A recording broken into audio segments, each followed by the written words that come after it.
Hello, everyone, and welcome to the Purdue Info Session. We are Purdue First Programs, an alumni organization at Purdue University.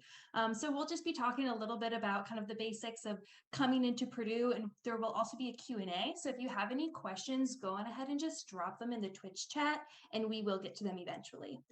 Okay, so starting with who I am Kate Hawkins. I'm the current president of Purdue First Programs. I'm an alumni of Team 868, and I'm a senior in electrical engineering.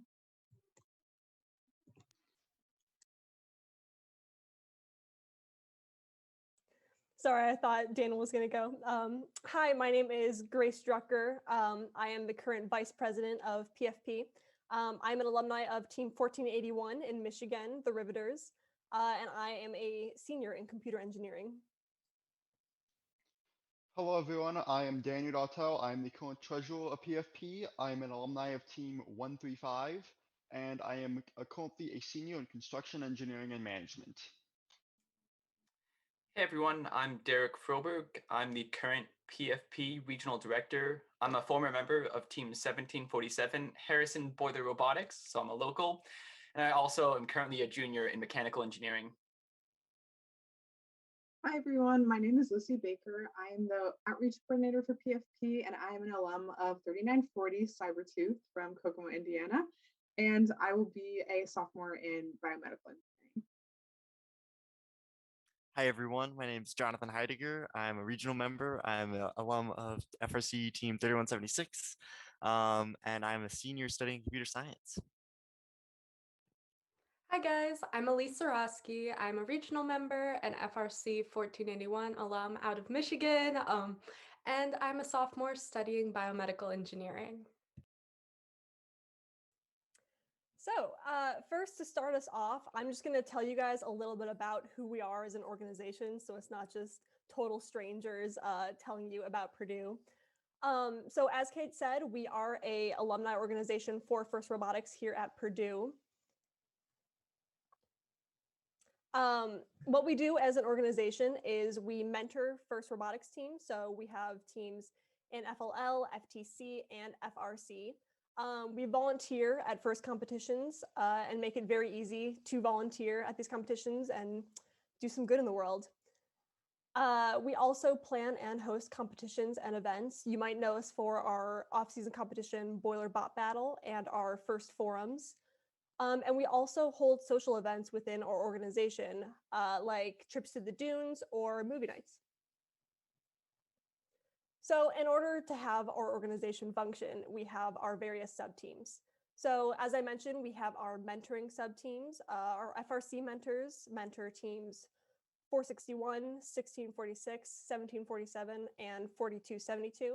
Our FTC mentors mentor team 8272. And we have multiple FLL teams that we mentor. Our regional sub-team is in charge of our event planning side of the organization. They will be the ones planning and putting on our events such as FIRST Forums and Boiler Bot Battle.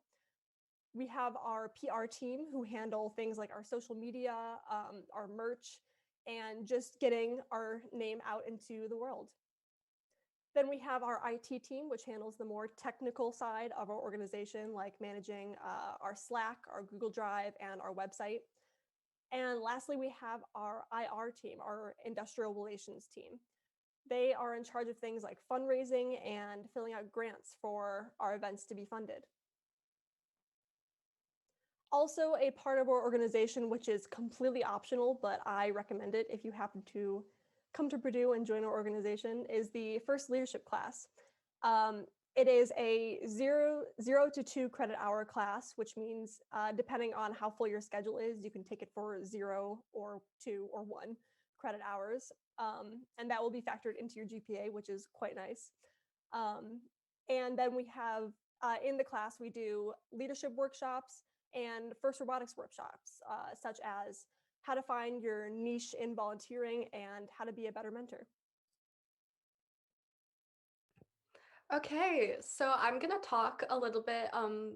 We're stepping away from our organization and stepping into just some more standard freshman coming onto campus things that you're gonna have to do. So first, I'm gonna talk a little bit about V-Star, which is kind of like your mandatory orientation where you learn a lot about classes, campus, resources, residential life, all sorts of stuff. So you're going to access VSTAR through Brightspace. Brightspace is our web platform used by all Purdue classes. It pretty much is where you access your materials, turn in your assignments, and some professors will even have you take quizzes or tests through Brightspace. It is especially important to be familiar with Brightspace with your online classes because that's where everything is. So VSTAR will be listed in your Brightspace portal as a class. So it will look like just one of your courses at Purdue. And as soon as you open that class page, there should be some pretty obvious instructions for navigating within the course. They make it pretty clear what you need to click, what order you need to click things in. So hopefully that shouldn't be too difficult to figure out. Inside this class, you are going to find videos containing details about academics, residential life, all sorts of stuff. And there will be corresponding little like quizzes, 1 or 2 question, multiple choice quizzes that will relate to the information in the videos. Don't worry too much about the quizzes. You get infinite tries to pass them. So if you don't get on the first try, you can just try again. It may be tempting to skip the videos entirely and just go through the quizzes and get it over with, but I would recommend at least trying to watch the videos, even if they are sped up a bit, because they do actually contain useful information for your transition to campus life that may not be repeated in other places. So it'll be helpful to be aware of it. The other very important thing about VSTAR is that you must complete all of the VSTAR videos and the following quizzes in order to schedule your academic advisor meeting. Your academic advisor meeting is going to be an online video call where you choose your classes for the fall semester. And this has to be completed by June 30th. But because you won't be able to schedule this meeting until you have successfully completed all of the video quizzes, you need to make sure that you get through all of the VSTAR pretty early on, because those time slots for meetings right around June 30th will fill up really quickly. So the sooner you can get through the video quizzes and get done with all of that, you can get a slot and make sure you don't miss that deadline. Additionally, there are some live sessions held in the evening by the Purdue staff where they answer commonly asked questions. So if you're feeling a little overwhelmed with the whole VSTAR process, that's a great resource for more information. Next, we have Boiler Gold Rush, or BGR. BGR is Purdue's freshman and transfer student orientation program that occurs the week prior to the start of the semester. This year, that will be August 17th through the 21st. Although BGR is optional, it is highly encouraged that all incoming students participate because it is an amazing opportunity to meet your peers, learn about Purdue, and especially get comfortable navigating campus. Especially getting in between residential and academic campus because it is 2 separate parts. I mean, they're right next to each other, but they are 2 kind of split up parts. Helps you get comfortable there. Registration is now open and you would access that through your student portal using your My Purdue login. That should be what you've been using also to access your registration, accepting your enrollment, that sort of thing. It should all be in there. There is a cost to participate. It is $320, which covers your move-in fee, the activities, and all of the meals throughout that entire week. If the cost is limiting your participation, there is also a BGR fee waiver application for students with a demonstrated financial need. So this is to ensure that everyone has access to this opportunity. If you do choose to participate in Boiler Gold Rush, you will arrive on campus sometime the week prior to August 17th, and this will be when you move in. That'll be a pretty straightforward, just get your stuff into your room process. They haven't really given a ton of details about that because they're trying to figure out how to do that with COVID, so don't have much more on that, but you know it will be sometime in that week leading up to it. Once BGR starts, you will be assigned a small group of students living in either the same or a nearby dorm and an upperclassman leader. Throughout the week, you will complete fun team activities, attend informational sessions, and compete against other teams in various challenges, all sorts of fun stuff going on. It's a good time. And then additionally, this is the easiest way to complete the fountain run, which we'll talk about more in the bucket list section, but keep that in mind. That is very important. Just a fun little note. Go back one slide real quick. Thank you. Just a fun little note. The picture on the right is actually my BGR group from fall 2020. So was a COVID BGR, so there were some limitations with all of that. But this upcoming school year, I'm actually rooming with one of the other girls in the picture. So we aren't kidding when we say it's a great way to meet people and make friendships that last beyond orientation. Now, learning communities. In a very brief overview, Purdue's learning communities are groups based on either your area of study or your interests, and they provide a space to meet people enrolled in similar courses, participate in activities to grow your understanding of the community's focus, and to make connections with upperclassmen and staff around campus that will provide support throughout your time on campus. There are both residential and non-residential learning communities available. If you choose to participate in a residential, that means you will be living in the same building and often the same floor as other participants in the learning community, and your roommate will most likely be another member of the community. On the other hand, non-residential means you will still participate in the activities, but your living space will not be dictated by the community. If you want to be involved in multiple learning communities, it is possible, but it is super important that only one of them requires residential participation, because you can't live in two places at once. And there are some that require you live in the residence hall.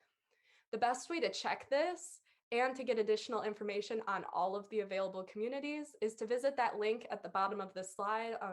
There you can see little profiles depending on the school that they're listed in, the focus, and you can also see the requirements. Although the priority application for learning communities has already passed, that doesn't mean you're out of luck for joining a learning community. Acceptance can still be granted through July 5th based on availability in the residence halls or the activities, depending on whether it's residential or non-residential. So if you're interested, I would definitely recommend filling that out as soon as possible, because at this point it is now a first come, first serve situation. All right, so now we're going to get a little bit more into student life throughout the year. So I think one thing that everybody is definitely interested to learn about is dorms, what it's like to live in the dorms.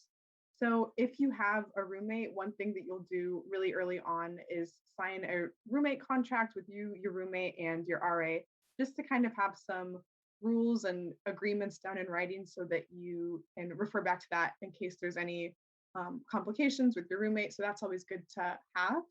And you'll do that with your RA, like I said.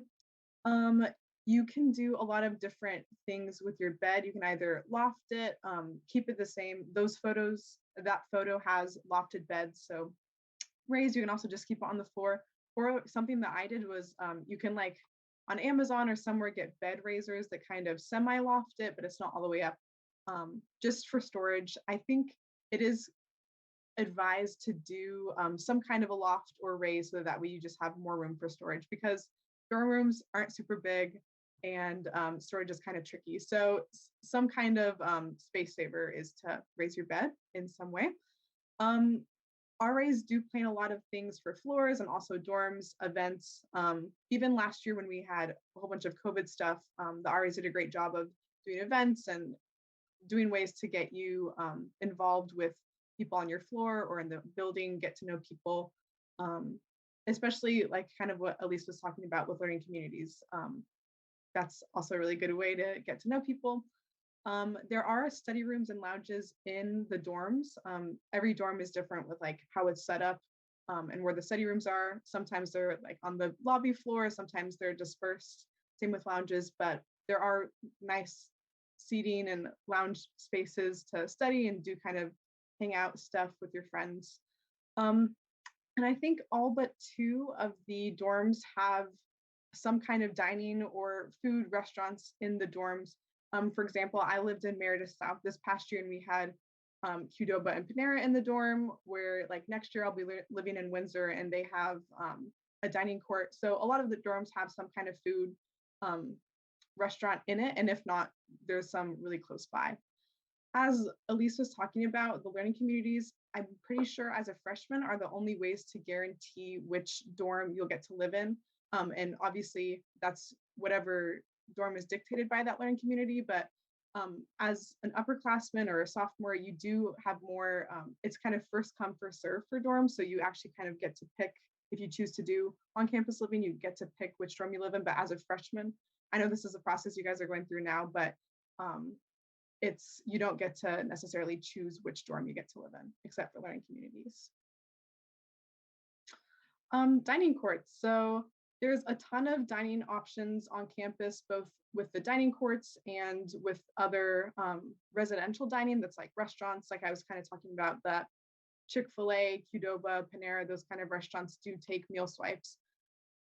So that's just has to do with your meal plan, whatever you choose to do. Your meal plan has, you'll get to choose, and it's different amounts, but you decide how many meal swipes you want and how many dining dollars also come with that. So dining dollars are just a set amount of dollars you have per semester that don't roll over. So you have dining dollars for one semester only, and you spend those at whatever, like Starbucks is a big one that I always spend my dining dollars at.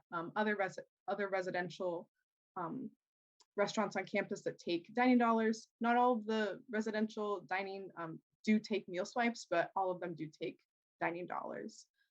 Something I recommend is the Panera coffee subscription. It's super cheap, especially if you live right by it. You can get it like every 2 hours. It's like $9 a month. Would recommend. It's great. Like I said, there's lots of different meal plans with ranges of meal swipes and dining dollars. I think the really common ones are like 15 or 10. So, and then you can even do unlimited. So that's something that you'll have to check out and decide which one you want to go for, because if you live on campus, you do have to have a meal plan.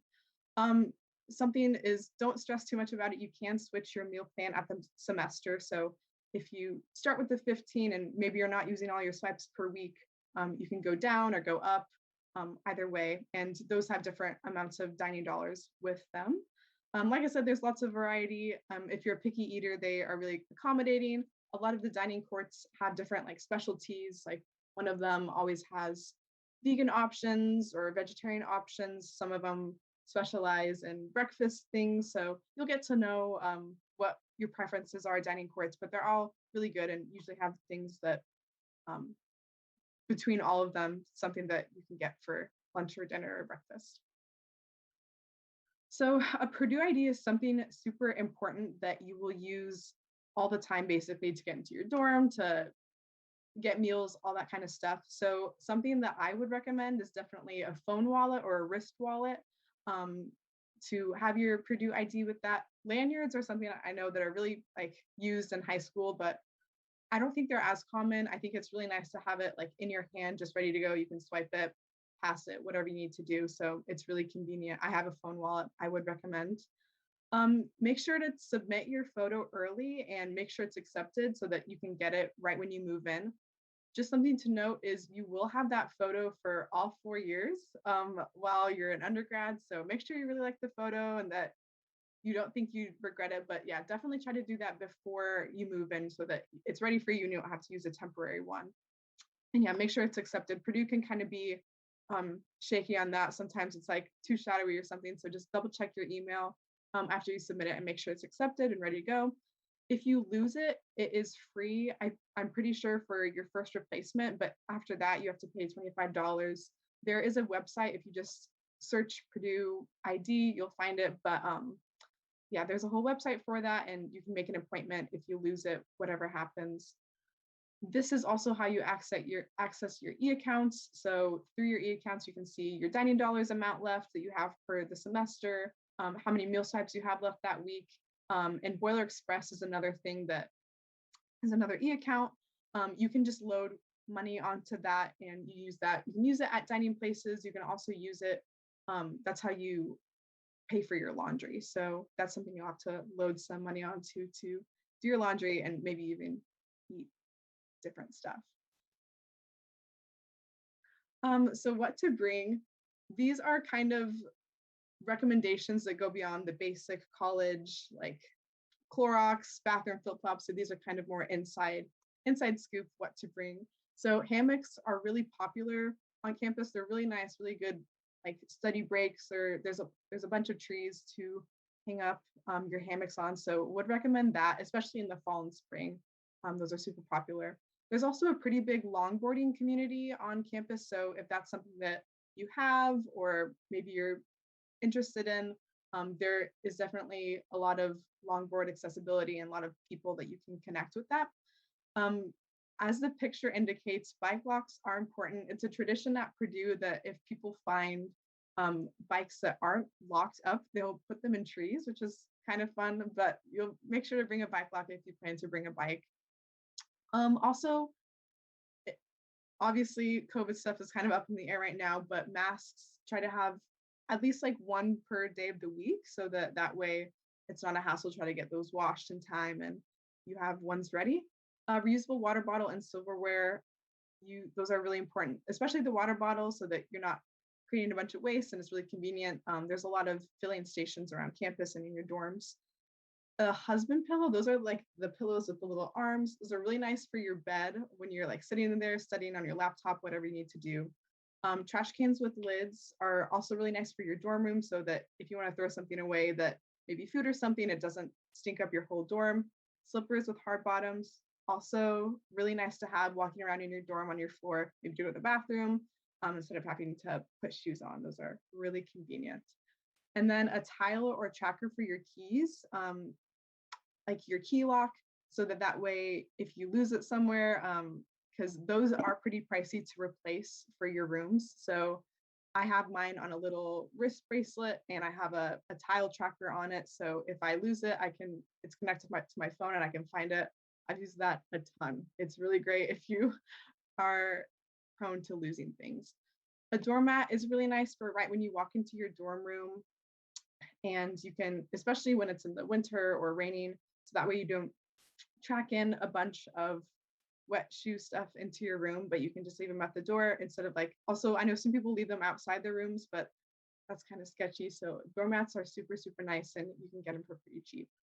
Board games are always fun, deck of cards to play with your friends. And even there is a tradition at Purdue for sledding if it snows on Slater Hill. This isn't like, you don't need a sled. Maybe if somebody in your friend group or something has it, you can also use like cardboard or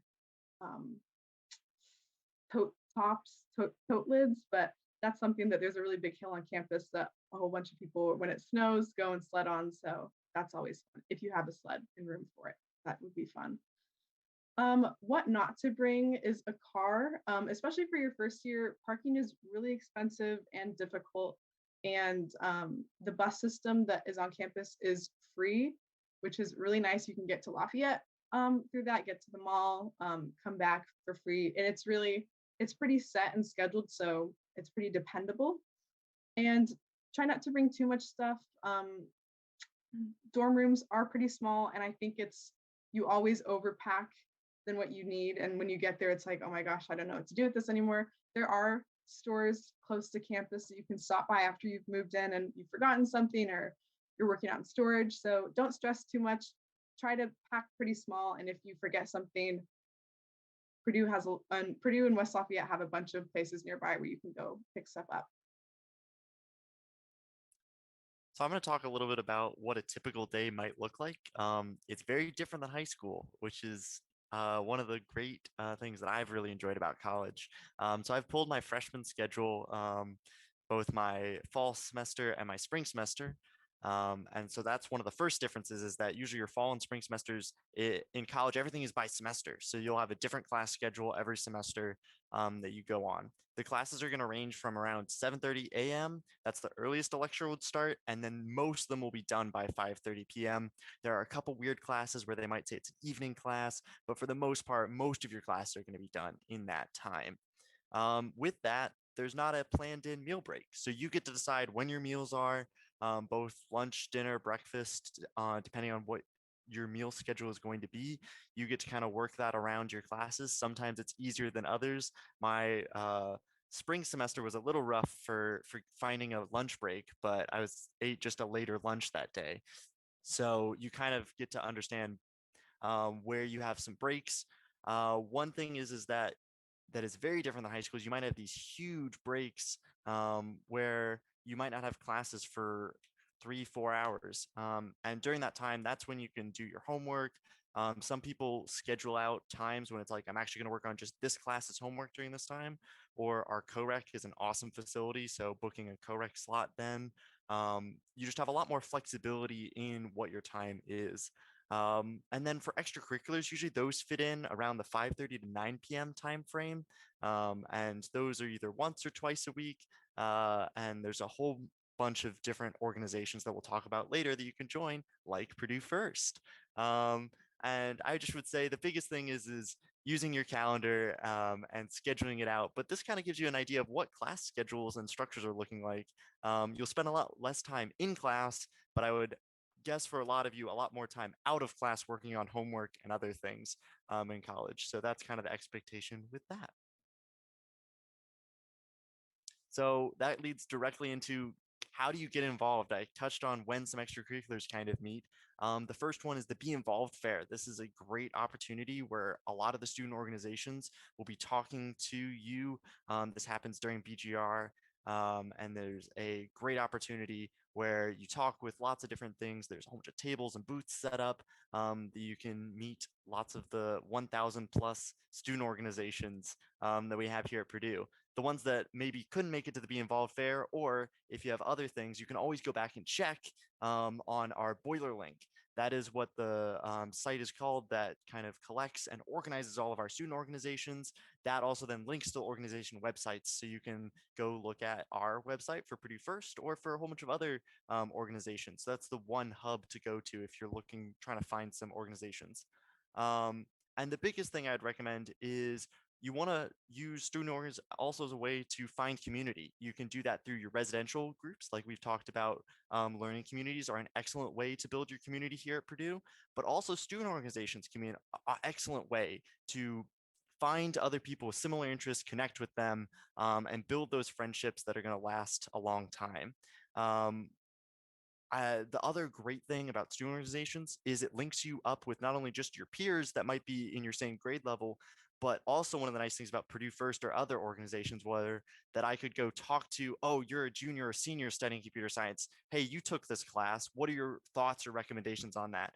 And don't be afraid to talk to those people because they're a huge resource in being successful, avoiding certain professors, getting in the right good sections, or helping you with homework and quizzes and stuff like that. So that's a really nice resource. You can see we have a couple photos here. One of us helping out at, I think that is a FTC event that we're all judging and doing stuff. And so I've really found a really strong community here at Purdue First, as well as the lower photo is my section in band. So there's lots of ways to get involved here at Purdue. Whatever you choose, do something and find your community that way, and you're going to have a great time. Though with a word of caution, we do want to balance everything. We want to have a great time, and the first step to that is starting your calendar. If you are not already using a planner or a calendar, college is the time to start. Teachers are not going to be reminding you when homework is due. It's just going to be the expectation that they'll either assign it during lecture or have it on Brightspace, and it's your responsibility from there to understand when your due dates are, when things are scheduled. There aren't going to be reminders for you to go to class, but your calendar can remind you to go to class. There's a lot of different things that you can do to set up to make sure you don't miss class, that you're getting there on time. I use Google Calendar, and that's a really good way to get your class schedule imported into that, have all your other events, and make sure you're keeping on top of things. The other thing that you might not find your quote unquote spot your first semester, that's okay. It's okay to learn to walk away from certain things. If a student organization isn't exactly what you thought, or you're not getting out of it what you thought you would, you can walk away and try lots of different things. This is the great part about Purdue is there's so many opportunities. If something's not working, it's okay to step back and reevaluate and look at some other things. But with that, I would try to find some student organizations beyond just your academics. It's really important to build that community, but then also, if you want to think about it, it's good for resume support as well, of things that employers or whatever you're looking to do post-college are going to want to see that you have all these soft skills that these student organizations help you develop. And then finally addressing, you might have heard that you can only have only two of the triangle over there, which is like social life, good grades, and enough sleep. That's absolutely false. You can balance all three of those, but do not devalue sleep. That is one of the key things that you may be tempted. I think everyone on this call has at least pulled one all-nighter and regretted it, that there could have been some better planning that could have gone involved beforehand that would have prevented that. So you want to try to reduce the amount of all-nighters you're pulling, and make sure you're prioritizing sleep to make sure you're being successful as a student.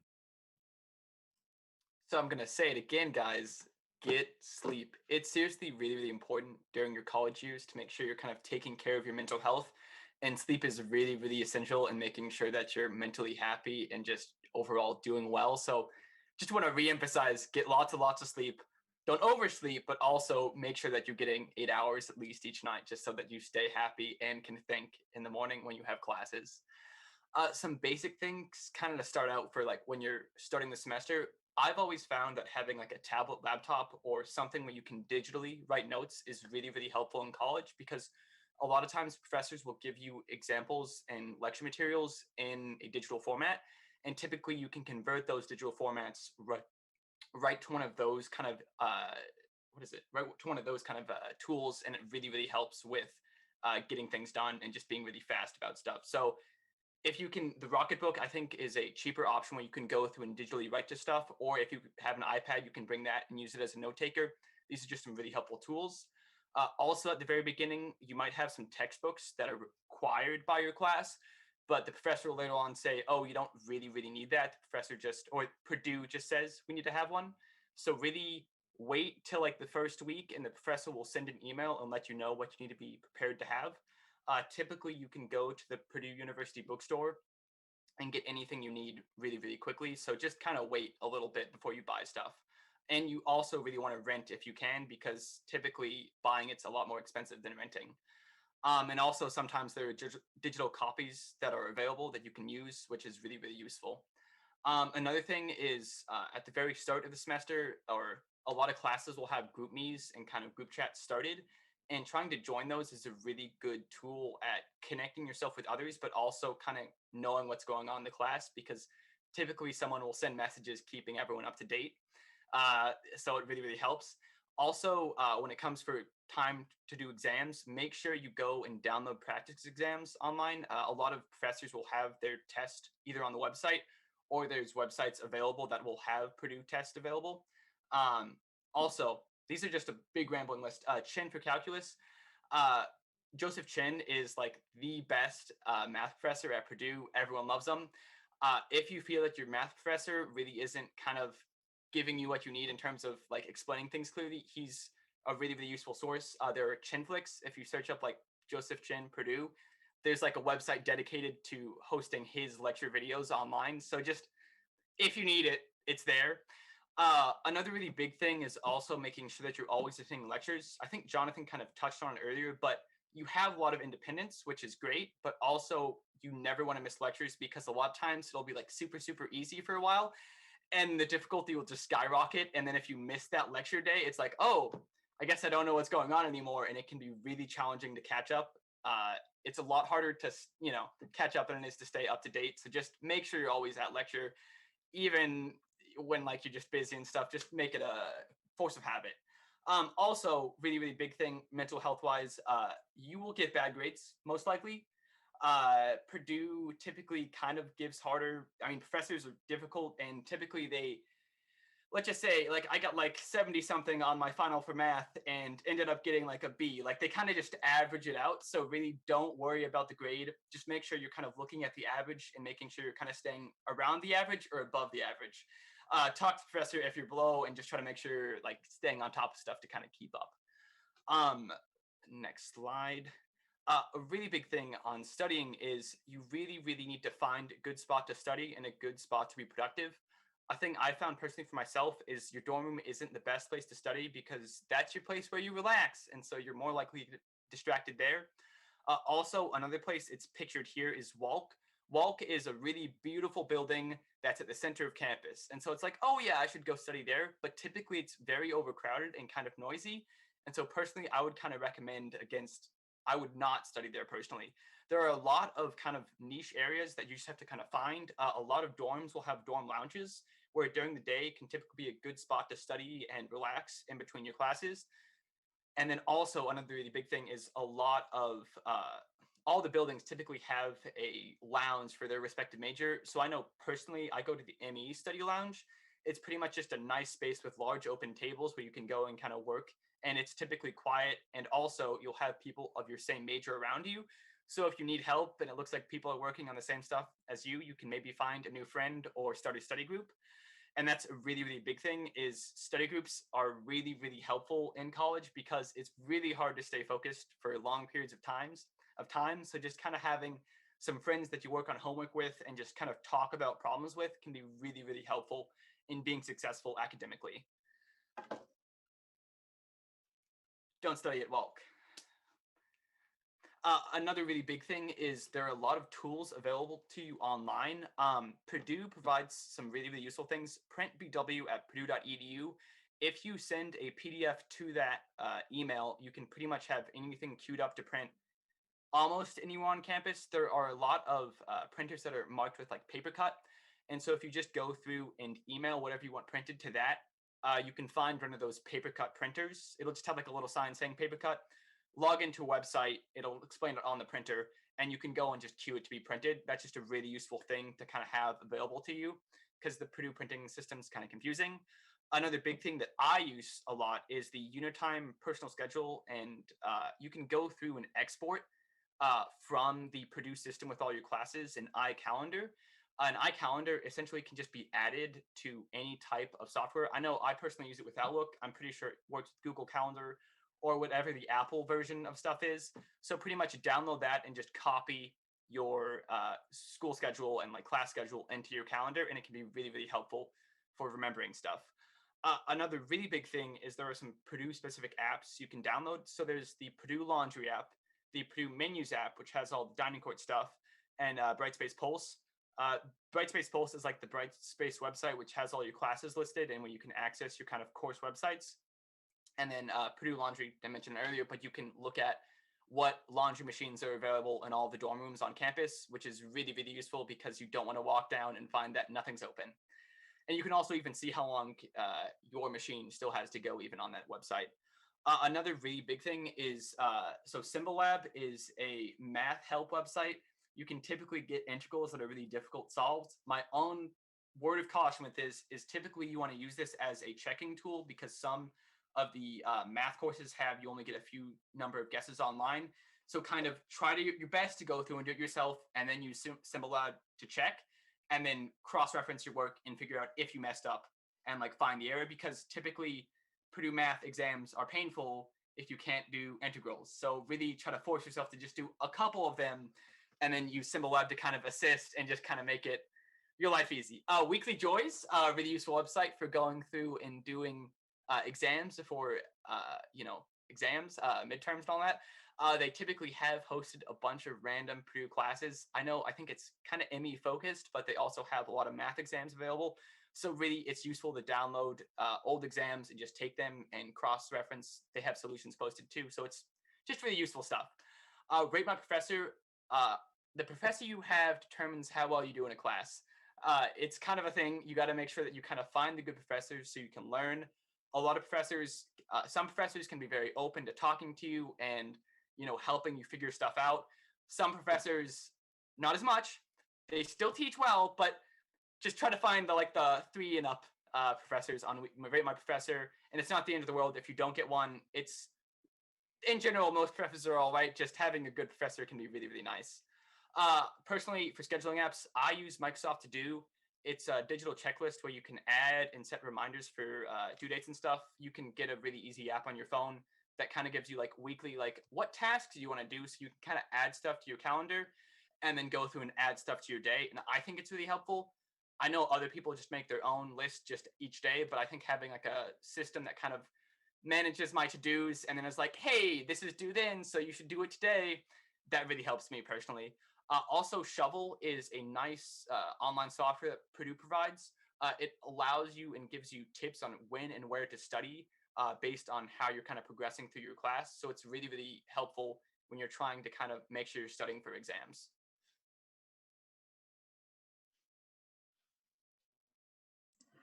Okay, another important thing to be prepared for coming into school are career fairs. So one of the biggest ones that Purdue puts on is the Industrial Roundtable, which is going to be scheduled for September 14th through the 16th. So as you can see, it's relatively near the beginning of the year. So it's important to kind of come in kind of already thinking about it and prepared for it. This means preparing your resume as well as making sure that you have something appropriate to wear. They haven't fully decided whether it's going to be in person or virtual. So you need to at least make sure that you have something that looks nice from the waist up. I would recommend making sure that you bring some nice pants or something too, because it is possible that it will be in person. One thing to keep in mind with this, as a freshman, it can be very difficult to get an internship the summer after your freshman year. So I wouldn't say necessarily go with that as your goal in mind. It's really important to go to not only gain the experience, but to also start networking and creating connections. A lot of times when you talk to companies, if you go back in future years, they will actually remember you and will still have your resume saved. So it can be useful to go back and then be like, oh, hey, I remember I was really impressed with you as a freshman. We just didn't accept freshmen. I'd love to offer you an internship now. So it's really important to start working on your networking. Another thing to keep in mind is you can do internships and you can also do what's called a co-op. So a co-op is actually what I did, and the way it works is there's a single company that I work for, and I switch on and off every semester between working and taking classes. So if you look at these plans here, I actually did plan A. So after my freshman year, I was able to co-op for and have a work session that summer, came back to classes in the fall, went back to work in the spring, took classes in the summer, worked in the fall, basically just going on and off. One important thing to note is it does add a year to your degree. So I'm a 5-year student rather than a 4-year student, but I will graduate with 2 years of work experience. So it's just about figuring out what's right for you and what is the right way to go. Some of the benefits of the co-op is, since I am working for the same company repeatedly, I'm able to skip that kind of transition period because I already come in and I already know the company's policies. I know who people are, so I can just jump in and start working. So I find that I tend to get much more meaningful projects than the interns do that work for the same company as me.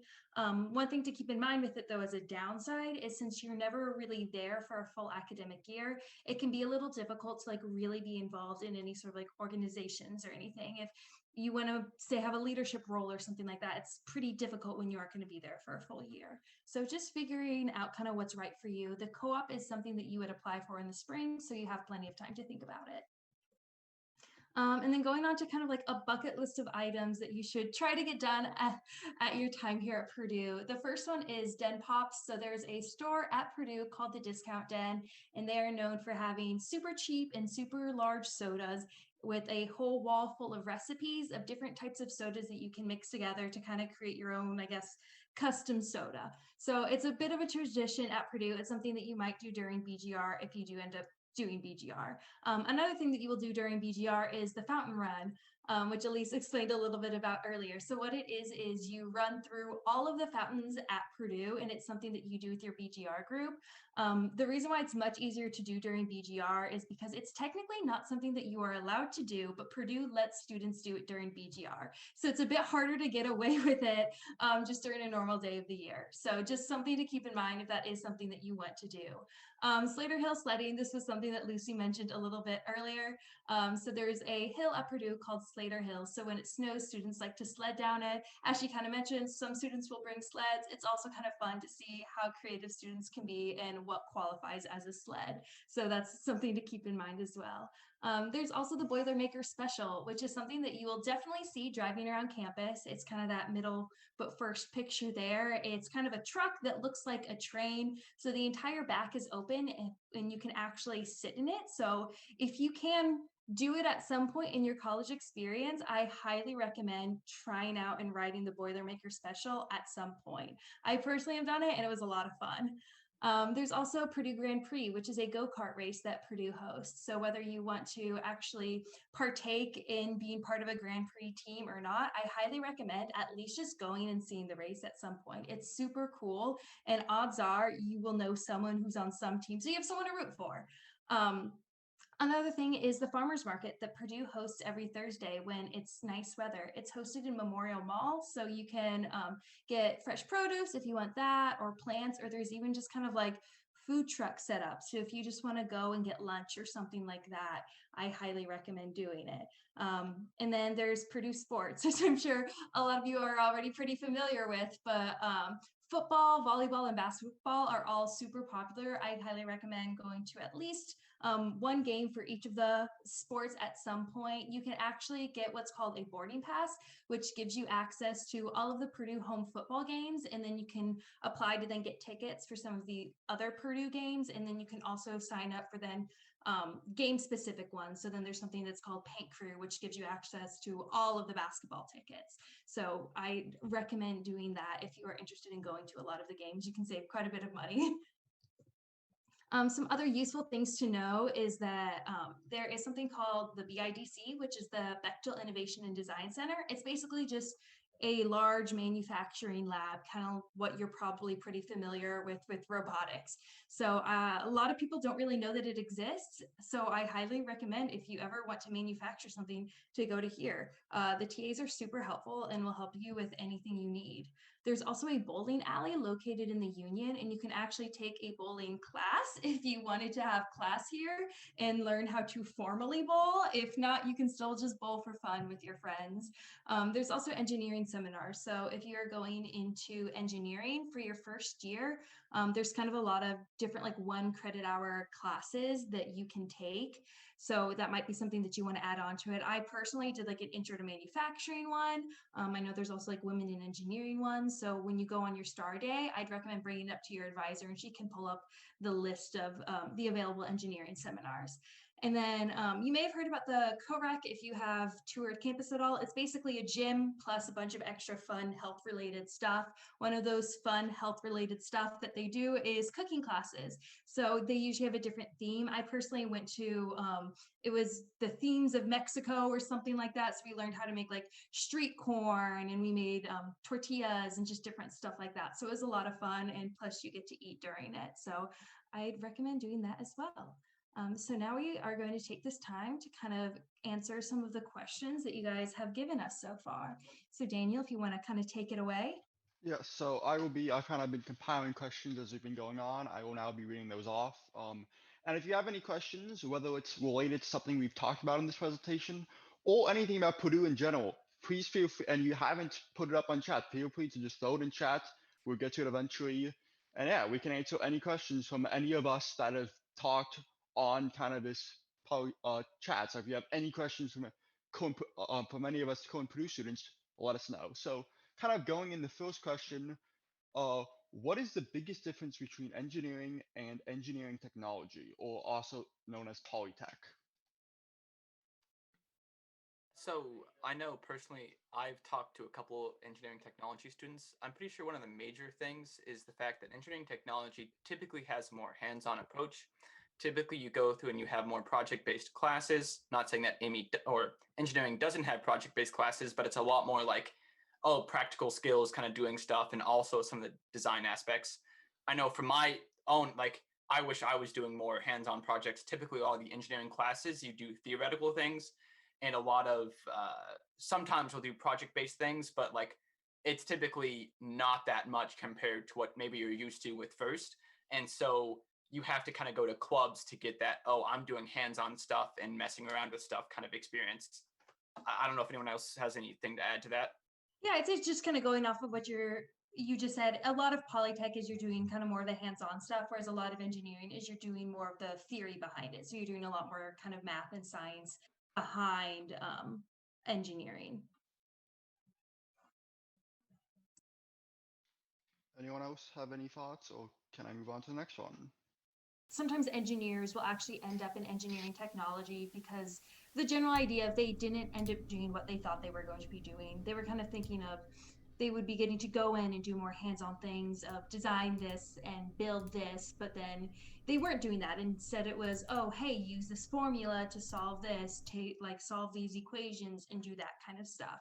So a lot of times people will actually switch from engineering to polytech in order to get more of that hands-on experience that they were expecting. Yeah, so the basic rule of thumb is engineering is a lot of the theory based. It's the math behind it. Will this actually thing work? Like solve, for example, I'm in construction. So for me, it's solving, we're giving these structural problems. Will this structure stay up? That sort of stuff. Or will this actually work in a theoretical basis? Versus Polytech, which is, we know it's going to work. How do we actually do it? And kind of going into that. I want to quick add too. Also, that's not saying that in engineering you do not do anything hands-on. Last semester, I designed a pillow and also kind of implemented a pillow that would be used for people who maybe had issues with hearing and couldn't use the traditional alarm clock. So like we designed and made that. It just, you don't do extensive work in implementing stuff. And I also know as you get higher and higher up in classes, like every engineering major goes through senior design, where you have essentially a year-long class where you design a major project, and it's a whole thing. So like, don't think you guys don't do anything practical. It's just, you'll do more practical for sure with engineering technology versus engineering. Yeah, and it also doesn't mean that Polytech doesn't know any of the math. They still do. It's just kind of the basics is what the focus is on. Polytech is learning the same general stuff, but the focus is on that hands-on. Engineering still does that hands-on stuff, but the focus is much more on that math. So it's kind of just where the focus is at. All right, so with that, let's move on to the next question. How does BGL work for students who are not living on campus? Is there a cost difference, and how will these students be grouped with other students? I can take that one to the best of my ability. Unfortunately, I do not have all of the answers to that. But if you are living off campus, you are still able to participate in BGR, and you will be grouped in a group with other off-campus students. So it's still following that rule of people who are living nearby or in a similar situation to try and build that community. That being said, I'm not sure how that would affect the price if there's a change. I know that they did talk about how there's a move-in fee, and if you're living off campus, you're not moving in. If you go to Purdue's website and go to the Boiler Gold Rush page, there is an email that they have listed for FAQs that I remember I actually had to ask a question last year, and I got a response pretty quickly. So if you just write up a quick email explaining your situation, I'm sure there's someone who will be able to get you a more specific answer based on what your situation may be. But short answer is you will still be able to participate if you would like to, and you should be able to experience, I think none of the activities would be limited by you not living in a dorm, because pretty much everything is out and about. It's on campus, in common areas, in buildings. So yeah, I wouldn't worry too much about that. Kind of to add on to this is, I don't know if BGL has changed because it's been a while. I'm a senior now, so it's been basically 3 years since I've done BGL, 4 years. But one thing to kind of add on to that is generally what they do is for BGL, they will split people into groups based on your residence hall. So they kind of group similar residence halls together and have like a group of maybe these two residence halls are in one group, these two on another, and one of the groups is off campus. So kind of when you go into BGL, you'll be group based off of your residence hall. So if you're in a certain residence hall, you'll be have a group of people also in your residence hall or in nearby residence hall. So that way you can get to know people who are also nearby. And so that in that case, when it comes to off campus, you will be grouped based off of other people who are also on campus.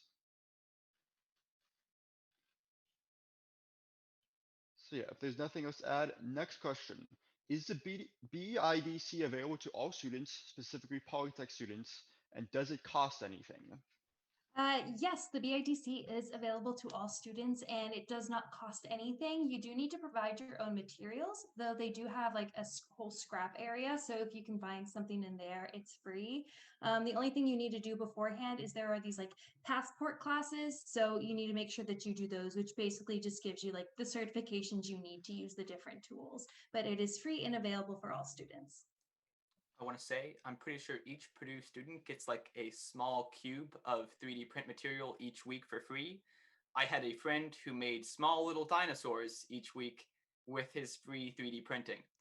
I think they still do that. I'm pretty sure that's a thing, but just saying, if you want to 3D print small things, you can't save it up. It just has to be like one small thing, but pretty cool.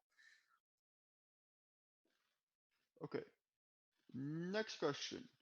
Are there any hangout places that you recommend outside the campus?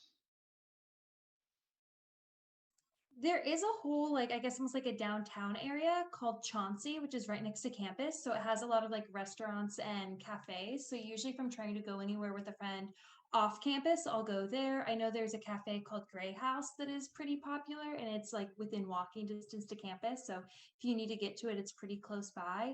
In terms of then good hangout places on campus, other than just like dorm rooms and lounges, the Union is pretty nice too. There's a whole basement area that's just again full of lots of like restaurants and stuff like that, and there's a lot of tables too. So sometimes people will go down there and study if they like studying in more social areas. A lot of times people will just go down there and hang out with friends and play games.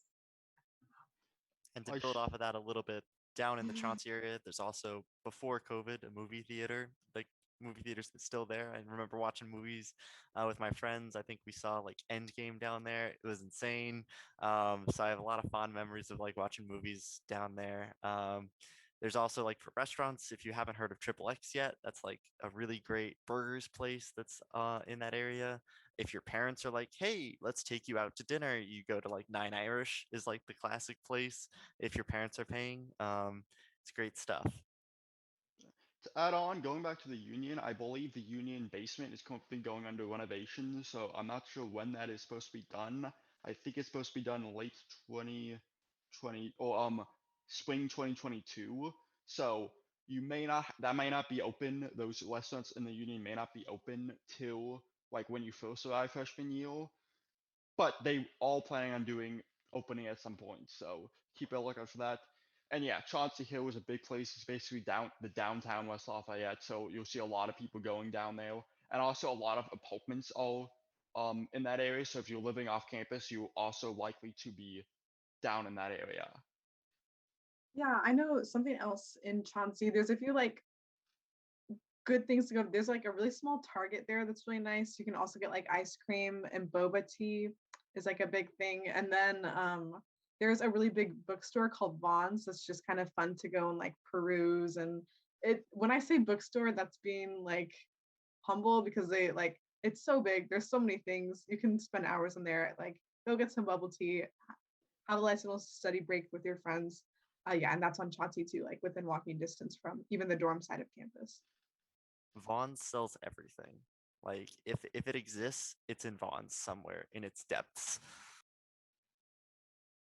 Yeah, Vaughn's has a pretty cool. If you go into their basement, they have a basically like a whole bookshelf area that is like never ending. Like you go down there and it's like you turn the corner, you think it's like a small bookshop like in the basement, and then it just keeps going, and that's pretty cool to like look through. And they have like all these different books, so that's something that's kind of cool to check out sometimes. But yeah. So kind of anyone else have any thoughts on this, or can I move on to the next one? Okay, so the next question, does Purdue have a first team? Because the person who said that says that they're not super familiar with first.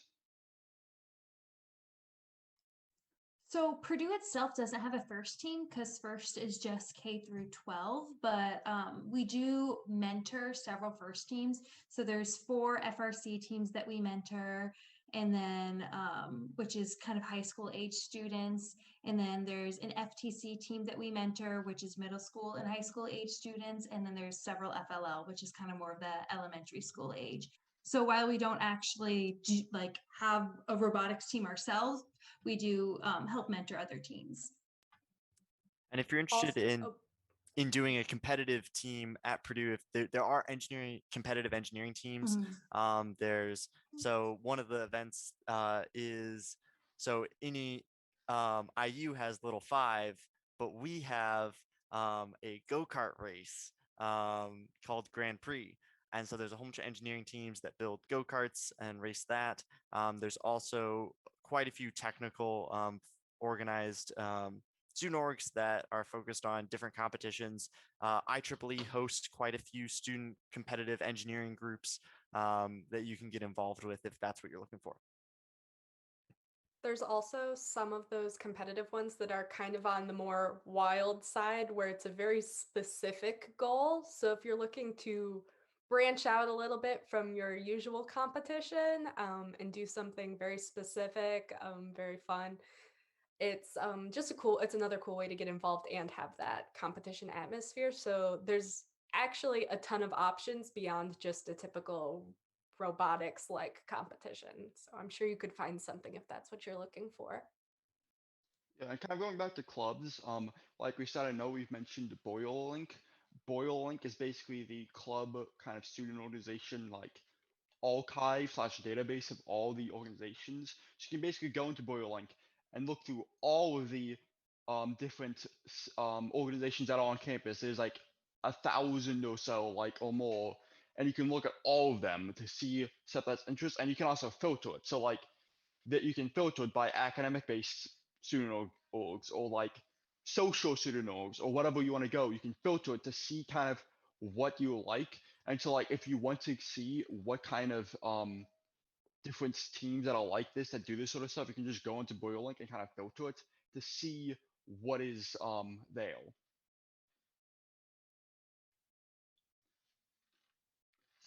So kind of going on to the next question. What is the farthest spot the bus service can reach? Probably practically Walmart. There's a Walmart that's probably the most practical place that you go to with the bus service. I'm assuming you could also probably get over to Lafayette, but like that would definitely be a thing is go to the West Lafayette, just do like West Lafayette bus service, and they'll give you a map of all the bus routes. I don't know the exact longest, but the farthest away is like a Walmart that's like 3 or 4 miles away from campus, I think. There's also one of the buses actually takes you to like the hub of bus stops for the entire city. So once you get there, you can really transfer onto any other bus too. So yeah, the you can basically go anywhere the buses go.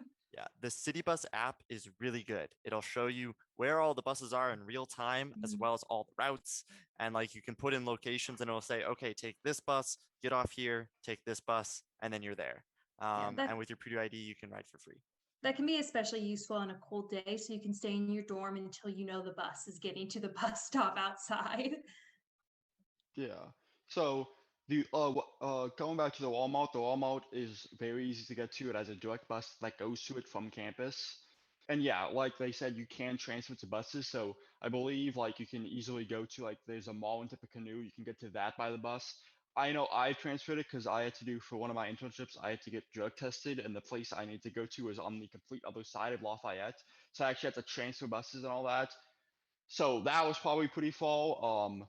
But it also wasn't bad at all to do that. You just basically go to the bus, go to the bus terminal, transfer to the proper bus, and you can get there. So really, the bus service is pretty extensive. You can get anywhere within the West Lafayette kind of metro area pretty easily, and yeah. Going on to the next question, what sports club does Purdue have? I think in terms of like sports, and also I know there are a lot, like I think it was talked about earlier, like the Painters Club, which is just for like watching basketball and stuff. But there are also, you can join, what are they called again? Intramurals? It's intramurals. I was going to say intramurals are a really big thing. You can just kind of make a team with your friends. There are pretty much for any sport. I'm pretty sure there's an intramural. I think almost. And there's different levels of them too. So there's like the co-ed, there's single, and then there's the club level, which is even more serious. So you can find your competitive level that you want to compete at. There's different seasons that go on throughout the season.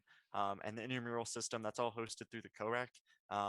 Really solid. And I've had a lot of fun playing in those.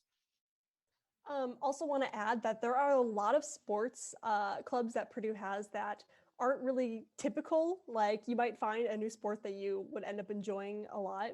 I know personally, I was on the Quidditch team for a semester. That was really fun, but I had to stop doing it because I was too busy. But I also know of a sport called hurling that I didn't know of before, but I was also interested in that. But again, time constraints. Take care of yourself. Don't get involved in too many things. But yeah, you might find a new sport that you end up enjoying a lot. All right, so next question. I'm interested in martial arts and music. So is there any clubs in Purdue for that? And if there's any, can they stand as a learning environment instead of paying for private teachers, or is it just a group of interested students? I can talk to the music one first. So there's a couple different music organizations here on Purdue. The first large one is the Purdue Bands and Orchestras Department. So that's an actual class. You can take classes through that. So there's the marching band, there's indoor concert ensembles for both concert band and orchestra. And we have about 1,400 students involved in different ensembles here at Purdue. So we have a huge music program if you want to play in those types of ensembles. There's also opportunities in the PMO, so the Music Organization.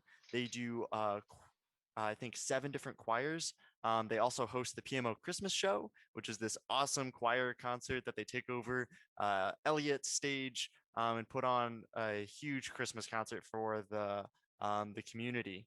And so those are the 2 main large music organizations, but there's also smaller ones of students getting together, forming different music groups that they're interested in if you're interested in those sorts of things.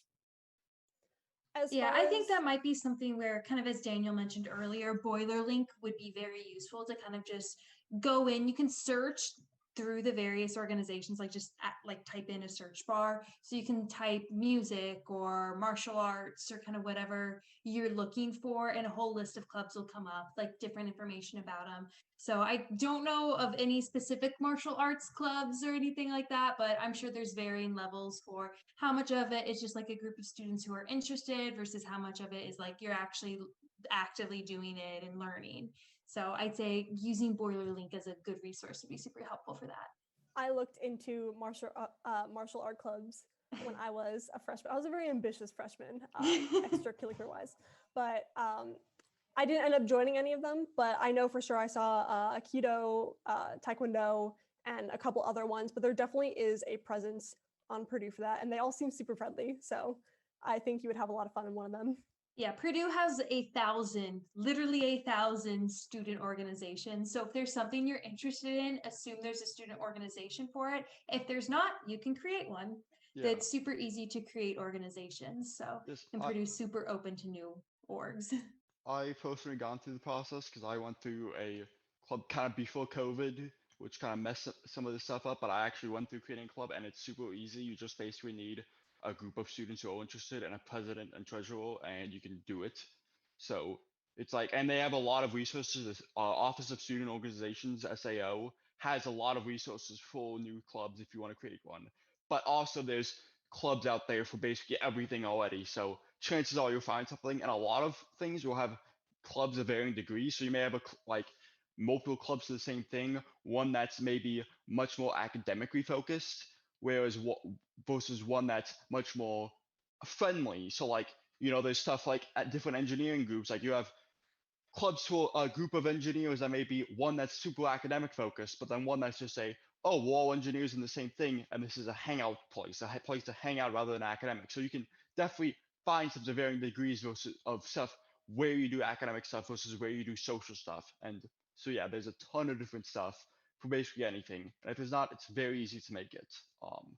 And yeah, if you have any questions regarding if there's a specific club at Purdue, because I see some of them in the chat, just go to BoilerLink. That literally has all the information there, and you can find lists of basically every club. So if you want to know, hey, does this club exist?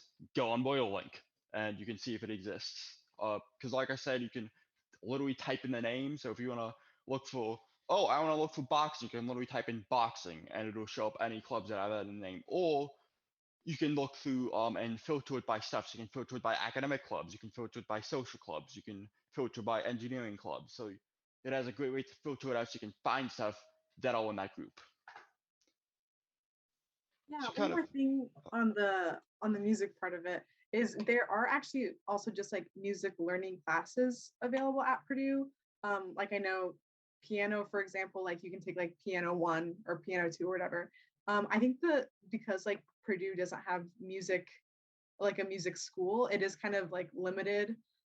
So you may not get into it as a freshman, but just like keep talking to your advisor about it. And if like you really want to get into it, just keep trying to put it on your schedule and you can take classes that way. And does give you priority registration. so there's nothing else on that. I'm going to move on to the next question. So is it possible to go going to Chicago or Indianapolis by using Purdue buses than the city bus? Are city buses for free for Purdue students, or is there a monthly subscription, or you take the city bus just like anyone? There's no bus that goes like to Chicago or Indianapolis for free. I know I personally have actually there's a train station right by Purdue, and I've taken that to Chicago for an interview before. I don't know if anyone can speak on if there's one that goes to Indy. If not, I think there's like a Greyhound bus that can go to Indy at the very least, but it wouldn't be something that would be free for students. It's not included on the city bus system. Yeah, there's a few shuttle options. Yeah. Okay. I've not personally ridden a shuttle, but I know a few people that have. And some of the shuttles I actually pick up just directly. Actually, in front of one of our dining courts, Wiley, there's a pickup spot that a shuttle. I'm forgetting the name off the top of my head, but it goes directly to Chicago and back. It's just to Chicago and back, and I'm pretty sure that it drops you off actually near the airport in Chicago. So that's a lot of people use it to get to the airport in Chicago. And I'm pretty sure that there's a similar option for getting to Indianapolis, but it may not be through the same company. But all of that kind of stuff is going to be through independent companies. Purdue doesn't have a bus, a shuttle that takes you there. So it's actually kind of nice in that way that it's a little bit flexible with how you want to get there. I think someone did mention there is a Greyhound station nearby. There's an Amtrak station nearby, and there are those shuttles. Yeah, And also, one thing I've seen people do is you'll often join a Facebook group as a freshman. And sometimes people will just, if they need to get somewhere, they'll post out there and be like, hey, is anyone driving this direction? And that's kind of like a last ditch effort. I mean, that's not an ideal situation, but if you really, really need to get somewhere, it's an option. Going back to the shuttles, I'm not sure if they any shuttles because I'm not too familiar that go specifically to like say the downtown Chicago, but they're all shuttles that go to all of the airports. So both Indianapolis Airport and Chicago both. I know Ohio. I'm not sure about Midway in Chicago, but I would assume so. But they're all buses that go directly to the shuttle. So those are very popular for around breaks, like going home if you're all living somewhere where you have to kind of fly in. There you do have an easy way to get to the airport specifically. So if you need to fly out, you can take the shuttle to the airport and go that way. Going back to the city buses, the city bus at the Purdue West Lafayette and Lafayette normally for normal people are not free. However, for any Purdue student, you can use your Purdue ID and get on it for free. So those are all free for Purdue students for any of the city buses service. Yeah, the shuttle company that Elise was talking about, the independent to Indy and Chicago, I'm pretty sure it's called a Reindeer shuttle. So if That's that correct. sounds like something that you'd need, probably search like Reindeer Purdue shuttle. So kind of going to the next question. So regarding music, do you mean I include music classes as electives, including my major plan, or you mean I can just add classes and that's not related to college credit? So for a lot of them, there are two types of music classes offered by Purdue. There's the band classes, band, and then there's music classes, mus, are the two course titles. And you can register for, sometimes they will count towards your general elective credit for your major, but most of the time you can just add classes if you're a full-time student at no extra cost and just take extra electives that you're interested in. And so that could be music that you're interested in, or like I took bowling sophomore year. There's a whole bunch of fun electives that I would really investigate after your first semester. Once you're a little bit more comfortable at Purdue, look at just some interesting electives you want to add on or things you want to try. Sometimes they will count. There's certain upper level electives that are, if they're 300 and above, that can help count for your upper level elective credit for some degrees. I would just look at your plan of study and talk to your advisor if it will count. But there's no restriction on a lot of those. On all the music classes, they're open to all students to take and are great. They also can sometimes help your GPA, which is always nice. So those are the nice things about taking some extra classes that you're just interested in. Those are your kind of options for that. Yeah, to kind of add on to electives, like when we say they don't count for credits, a lot of the electives will still count for credit, like credits, as in you will get credits that count towards your number of credit hours you'll do it taking, and they will count like, because you'll see you have a certain amount of credits like that put you in the whether you're a sophomore, whether you're a senior, whether you're a junior, like what kind of class you all in depends not on what year you all, but on how many credits. So you can technically be a freshman who is sophomore level by credits, depending on how much credits you take. And so if you take a general course, they may not count to what you need to graduate, because there's certain credits that you need to graduate. You need certain amount of electives. You need like certain electives in specific things. Like you'll need a credit for communications. You need credits in stuff like I'm just thinking of certain credits like, but like I can't think of any at the top of my head, but there's just certain stuff that you need credits for general electives. The credits that you take for interesting classes you might find may not count for that. They still count to do amount of credits you have, which can be important because for stuff like registering for classes and registering for residence halls, go by what level how many credits you have and stuff like so if you take more electives then you get more credits, then you may find where it pushes you up to say from a freshman to a sophomore by credits, which can be important because that means that with those credits you can then get housing earlier, because housing stuff like housing goes off of its every week it's a different um class, and that class like gets the higher classes get higher priority. So that can be something to take in mind, that while you may not be getting credits for your major, it still kind of counts towards your overall credit. So it doesn't mean that you're not getting anything out of it. It just may not count towards your major for what you need to graduate.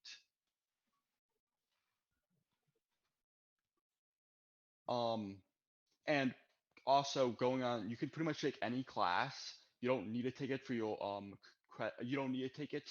Like you don't need anything specifically to take a class unless it's a prerequisite, like a previous course. So like some courses may say, well, you in order to take it, you need this previous course to have taken this course, because this is a direct course that like this follows that course. So besides that, there's no real things that prevent you from taking a course outside of generally you can only take up to 18 credit hours a semester. You can get approval from your advisor to take more than that, but it's basically not recommended because it'll very much stress you if you take more than that. And it's so it's definitely not advised, and you have to get specific approval. So specifically for an elective, you may not get that approval because advisors, while they may approve you for like, oh, I need 19 credit hours of stuff that I need to graduate, they can approve you for that. But if it's, oh, I have 70 credit hours, but I want to take a 2 credit hour course that's just an elective, they may not approve that. So that is something to keep in mind. Outside of that, though, if you have the room and there's no prerequisite for a course and there's room in the course, because also some courses, specifically ones that are very competitive, like there's only a certain amount of spots and a lot of students want to take it, there may it's be where you may not be able to get into it. But assuming there's room in the course and you have room in your schedule and there's no prerequisites, then you can pretty much take any course you want. So kind of moving on to the next question. Are any of you guys transfer students? How is the experience different for you?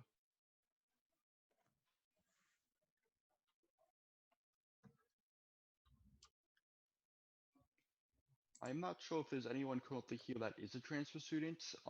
Someone correct me if I'm wrong. Yeah, I don't think any of us are transfer students. In terms of, I don't know how the actual transferring like process works, but I think it's just a matter of figuring out what different classes that you've already taken count for different credit. So that would be something where you would need to talk to both your academic advisor as well as possibly even the school that you're transferring from to kind of figure out what gets applied to different credits so that you know what classes you still need to take. I guess one piece of insight I can give, it wasn't from me personally. I'm not a transfer student, but I actually had a member in my engineering group who was a transfer student this year. So he was technically a sophomore in the engineering class that is typically a freshman class. But from what he said, Purdue tries to transfer as many of your credits as possible over into applicable credits to your major at Purdue. So they don't want you to repeat all the classes. They're going to work, especially with your academic advisor. I'm sure you'll get to know your academic advisor, and they're going to work to set up a schedule that will keep you on track as possible. Even if there are some classes that you're taking potentially as a higher level student that is typically it's typically a freshman class, that's not really a big deal. It doesn't, the grades, the titles on your grade mean nothing. I can say confidently that the transfer student that I worked with had no problem working with us, and we had no problem working with him. So I wouldn't worry about it too much because we're a pretty open community, and we're excited to get new people, and I'm sure that there will be plenty of people to work with you to make sure you have this as smooth of a transition as possible. Yeah. And kind of to add on, I know we threw in the link in the chat. That is a link to the transfer guide. So Purdue has guides of what equivalent courses are. So like they take it from colleges like say IU, where they say like this direct course from this college equals this course, kind of so you can kind of go through and see what courses you have, what they would equate to Purdue course for a Purdue course. So yeah, that is something to Oh, keep in mind that you may want to look through. we are running quite a bit over time, Daniel. So if you want to just select one more question, if we have it, then we can answer that and then we can kind of summarize and finish this up. I think that's the last question I see in Oh, chat. So okay, perfect then. yeah. Well, thank you everyone for coming and saying that little bit of extra time. If you are interested in joining our organization, here is a QR code that you can scan to fill out a form. We will also be hosting a call out meeting on August 31st and September 2nd. You can find us on Boiler Link if you want to reference us later or find out any more info. And then this presentation has been recorded and will be posted on our YouTube, which is just Purdue First Programs. And we'll be sure to include a link to the slides in the description of that YouTube video. So if you want to just see the slides, you can find that there. And then here's where you can find us on social media. We are Purdue First for Instagram, Twitter, and Facebook, and then PurdueFirst.org. Thank you everyone for coming. And thank you to Elise, Lucy, Jonathan, Daniel, Chase, our behind the scenes man, Derek, and Grace for presenting.